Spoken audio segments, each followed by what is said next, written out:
Am I wearing the same shirt I was wearing yesterday? Maybe. Is this my first time trying Bonchon? Yes. Start out with the flat, up to like $26. That's expensive.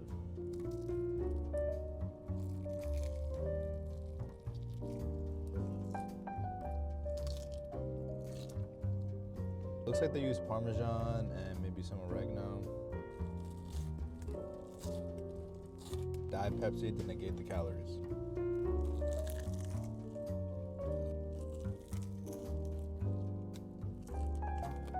Here is the drum.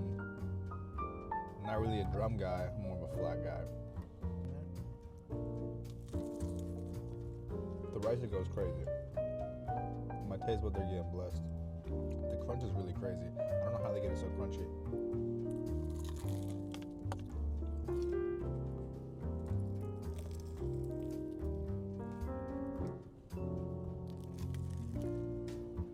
I'm literally shedding a tear, that's how good it is. It's a big ass drum.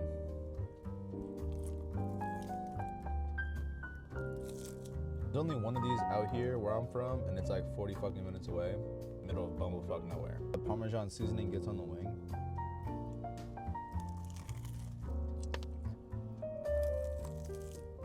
Hope you guys enjoy the rest of your day. Catch y'all boys.